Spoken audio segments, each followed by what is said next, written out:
Siglang-sigla ka kung pag nainom ah. Napayagan mo ko eh. Sus, di kita pinapayagan. Oh, Wala kang choice. anong choice? Mabait ako. Hindi na ako nagmamahaw eh.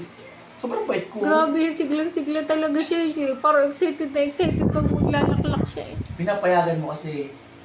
Pag hindi mo ako pinayagan, magulo, nagmamahawi tayo. Parang kailangan makapagsimula ka na. Bilis, bilis, bilis. Ganun yung itsura mo.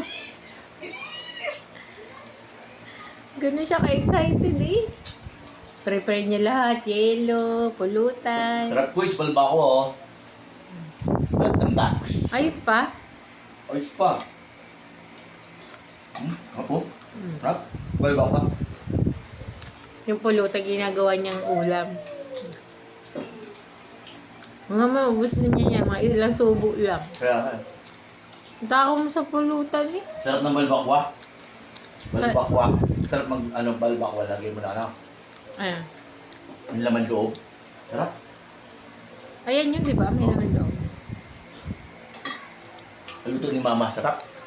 Tapos, anong susunod mong gagawin? Kaya naman ako na papainom. Masarap kasi pulutan. Hmm? Weh. Pa-excited na excited ka umuwi para makapag-inom. Lunes hanggang Biyernes. Sabado, trabaho. O ano naman, ganun talaga. Pag uwi mo na ba? Relax na naman.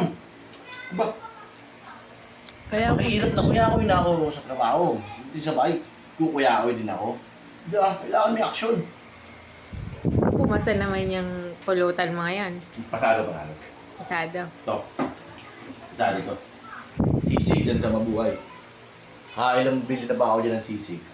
Pang ilang tindahan na ito? Isa, dalawa, Apat. tatlo, apat. Meron pa doon sa Grand Shopee. Lusot din yun. Maganda rin, masarap. Saan doon? Sa Grand Shopee, sa loob. Kaya lang ang mahal. Ito. Ay, oo nga. Ito, sold din to. Quality. Dyan lang to sa mabuhay, mga koys. Bagong bukas. Taas ang sisig. Taas ang sisig to. Bira sa akin. Wag mo kasing pag kumakain ka, wag mong hiwalay yung sibuyas, sinasama yan. Tsaka yung Food review ako. Ako ang magpo-food review nga ni. Sige. Hindi ikaw. Masarap. Yung kinakain ng banana clear, food review mo din. Videoan din kita. Sus!